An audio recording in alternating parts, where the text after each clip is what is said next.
Dear students, we have discussed network classification and now we are moving that how those connected computers will communicate with each other. So such things are studied under the protocols. So basically the protocols are rules by which activities are conducted for a network to function reliably. So how different computers will communicate with each other. So those are called protocols.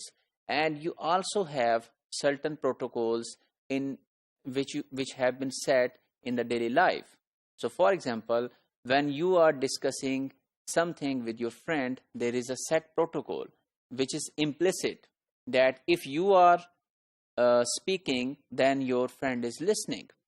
It may not happen that both friends are communicating at once. So this is a protocol. So such kind of protocols are also shared by computers. What would be the benefits? The benefits would be that vendors can make products for network applications. Those are compatible to other products, other communication products. And here is a scenario. For example, here is a bus connecting different computers. So for example, this is computer number 1, 2, 3, 4 and 5. So for example, if computer number 1 want to communicate with computer number 5, so computer number 1 will give a signal on this bus that would be accessible to all of the computers, and computer number 5 will get that signal and try to proceed whatever has been said in the message. However, it may happen that computer number 1 and computer number 5 both start discussing or start sending messages together at once simultaneously. So in such a situation, one message is coming from here and another message is going from here. So these messages, when reach certain point, it would be collided. So one of the protocol is known as protocol carrier sense multiple access with collision detection. So it detect the collision and then try to make sure that that kind of collision doesn't happen in the next time. So it has certain rules, certain steps. So for example, one of the step is that wait until the bus is silent. So if a computer want to send message, or if more than one computers want to send messages, so it should wait for certain time. If the bus is silent, then start sending the messages. And those are broadcast, everyone keep whatever it needs. And if another machine also transmit collision is detected, then wait before transmitting next packets. So you should wait a little bit more if the collision is there.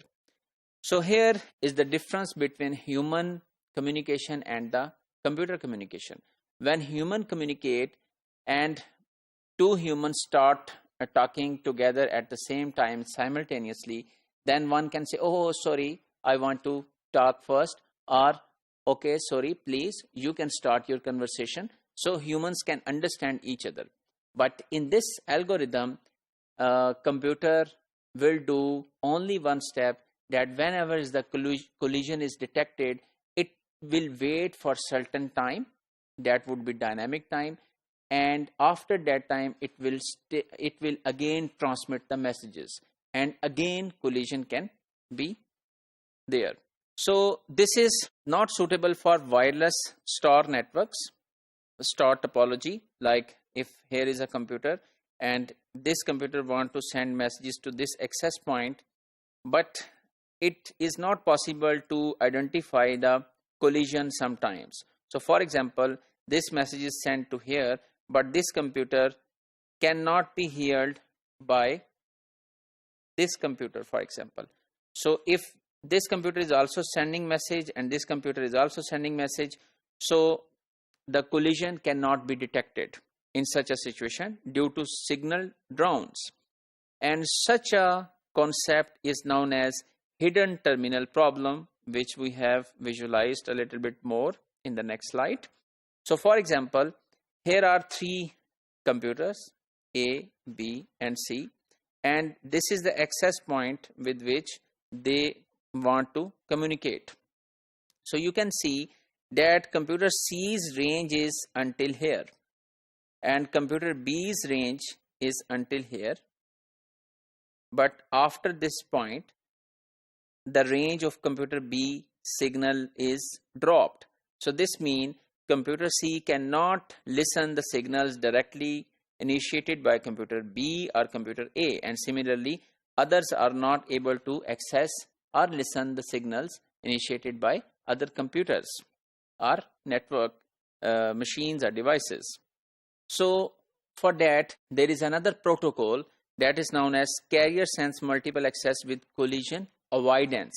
So it do not work after the collision has been detected. It try to work that there should not be a collision at any time.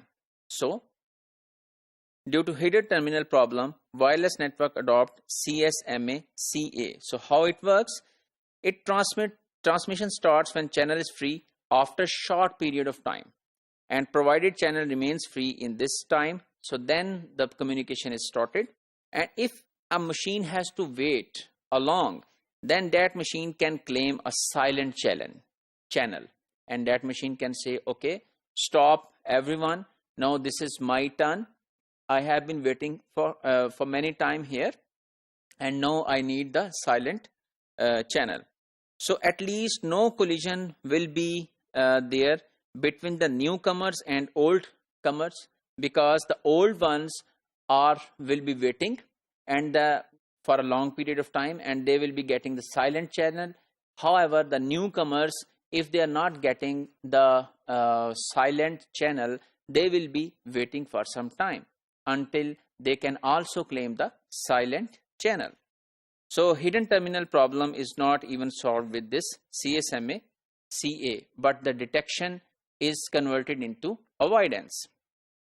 So if we summarize today's module, we have understood the rules for transmission, and we have discussed CSMA CD and CSMA CA, and we have discussed a well-known problem of hidden terminal problem.